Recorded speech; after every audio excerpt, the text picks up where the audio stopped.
Good day and welcome, America and beyond. I'm Tom Donahue for Tom Donahue Reports and the briefing as we tackle the issues in these trying times. What was really troubling is you have this debate with Trump and Harris, and Trump seemed to be ill-prepared. He was not focused, and he took the bait almost every time that Harris talked about crowd size or talked about various things that his ego, his fragile ego, his egotistical side, his narcissistic personality could not resist. If I had been in that debate and she brought up things that irritated me, I would have just laughed it off, or I would have just swiped at her like a flea or a pesky fly, and not really allowed it to get under my skin. He lets things fester, and he gets flustered, and she absolutely obliterated him. Just like Trump annihilated Biden, Trump was squashed like a bug. And you could say, well, it was a tag team match. Well, professional wrestling has tag team matches too, which are sometimes handicap matches. And so I think that anytime you go into the liberal establishment press den, you have to expect the referee to not always call it straight up.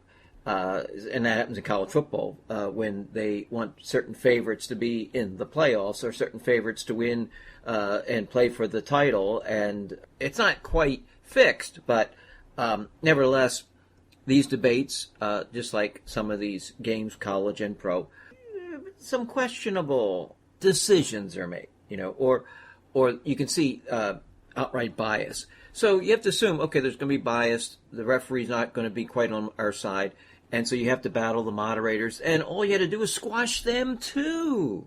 But she was cunning, she was crafty, she was on her game, she was polished, and so much unlike the word salad queen when she's interviewed or when she's doing something in an impromptu or, in the moment answer.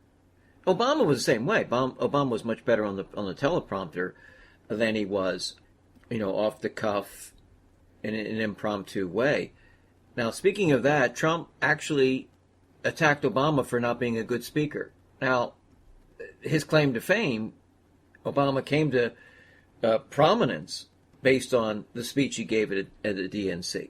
And he was a great orator, yes, heavily reliant on his teleprompter, but big crowds, enthusiastic crowds, he's still getting them now for Harris. So Trump attacks the wrong things, whether it's the woman's dress, whether it's her looks, whether it's her laugh, whether it's this or that. These are nonsensical, ridiculous, inconsequential. His focus should be on policy, on record, what this person stands for, and that's just not what he does. So it's really disheartening to see, Trump just rely on grievances and retribution and so-called stolen elections, when he did admit, at least on 3 occasions, that Biden beat him by a whisker. Beat you by more than that, but and you did lose. And certain confidants have said that he acknowledged that he had lost, but he didn't want to broadcast that. He didn't want to acknowledge that. And quite frankly, it's these cases that are pending that in all likely when he loses will be reactivated. They can point to those times where he made those admissions, and that would then nullify all his arguments of why he did what he did, because he felt the election was stolen. If I were in Trump's shoes 2 weeks ago or so, when Fox News offered a debate, comeback kid in the debate, prepared better.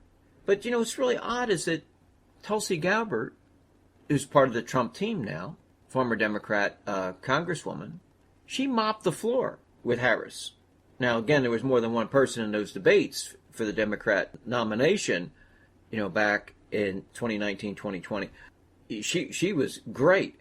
So I don't know why Trump didn't listen to her and know what her weaknesses were, and how to counterpunch as well as punch. But it was funny because after that debate, Trump within minutes said that he won 87, 90%, 93%, and these were fake and phony and non-existent polls that he was quoting from.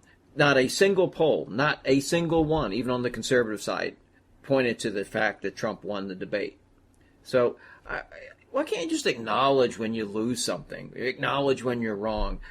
I just don't get it. But I would have taken he should have signed on for the Fox debate. Well, I debated Biden and I won, and then I beat Harris. Well, you didn't beat Harris. You did beat Biden.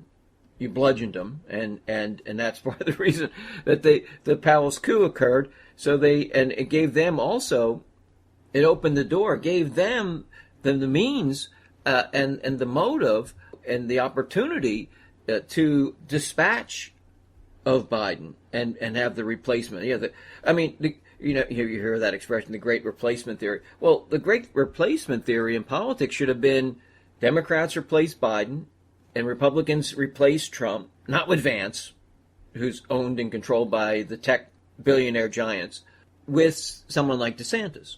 But it's just really odd to me that, you can be a political chameleon like Harris, not acknowledge that you've changed your positions, and it can give any rationale why your positions have changed, whether it be fracking, defund the police, allow for open and dangerous border and invasions. There's just no accountability on either side. Nobody takes account or responsible for what their records are, what they say, what they did. And so, because character and morality matter, you say, well, it's politics. Well, it still matters. And so I cannot, in good conscience, vote for either of them. And yes, Trump's policies, they're not original, because he's never had an original thought. These policies, as I mentioned, and I'm going to continue mentioning, came from Buchanan, first America Firster in the modern era. Came from, in terms of trade, more the Perot thing. And of course, radio broadcast legends like Chuck Harder, even myself. You have Michael Savage, coming after that, in the later 90s and 2000s. You have, because he didn't borrow from Rush Limbaugh or Mark Levin or Sean Hannity or Glenn Beck, because they went along with the Bush and the Cheneys. They went along with both Bushes in terms of interventionism, in terms of free trade, not fair trade. This whole conservative Trump train only happened because he became the nominee. That's not what they believed. And, I look back at Trump the candidate, and I realize that Trump is essentially, if you're going to say, well, in a test tube, what would Trump be if we combine, two different elements? One would be, well, the earlier version of shock jock Howard Stern and the late great insult comedian Don Rickles. That's really what Trump is. He's not a statesman. I mean, he's about as wretchedly immoral and indecent as they come. Now, I did mention this before, and it's worthy of mention again. If Bill Clinton, had not had a close association with Jeffrey Epstein, because if Clinton didn't have these ties and take those trips to the island, there would be a lot of press coverage on Trump's close association with Epstein. We do know that Trump made many visits to the mansion there. There's many, many photos of them together. And now there's even some allegations coming out, not from the mainstream media as much, but just people that are making accusations, women, and more women. I think there's more than 30 women that have talked about Trump's groping and inappropriate behavior, but from those grubby hands.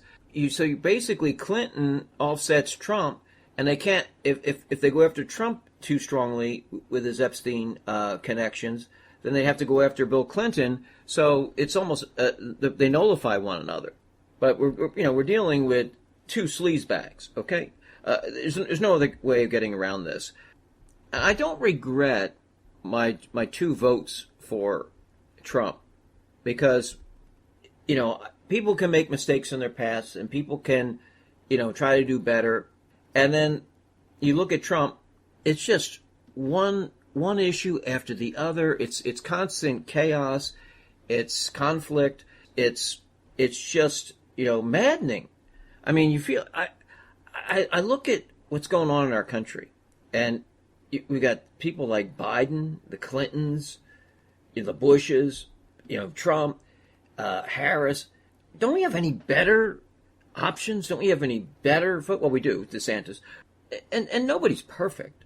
But people are saying, well, don't take such a high moral high ground when it relates to the cesspool of politics. Well, I have to always vote my conscience. And I try to make the best decision I could in the last 2 elections. Evidence continues to mount that this is not a good man, okay? And she's a political chameleon and an opportunist, taking every advantage possible on the female side to leverage herself to where she is today. Well, and I'm trying to be kind with my words, okay? So no, I cannot vote for either of them, okay? And I don't know how to vote now so I guess I have to look at the libertarian option. People say, well, it's just throwing away your vote. Okay, well, if I vote my conscience, I sleep better, okay? I feel better about myself. I could sit it out and not vote for anybody, but there's down ticket. There's other good people that are, that I do need to vote. I still want to vote as a person that I feel that civic responsibility. I mean, I could sit it out, but that's the way I see it. That's what I'm going to do. I've always told people to do their own homework, come to their own conclusions. I'm not here to try to sway you one way or the other, but I am here to encourage you to do your homework and do your research, and then make the best choice for you and your family. And I'm not here to judge you, the candidates, okay? So I just hope that I've given you some information and some views and some ideas to think about, and let that churn and see, what comes of it. So anyway, till we meet again, Tom Donahue Reports, TomDonahueReports.com, and this is a briefing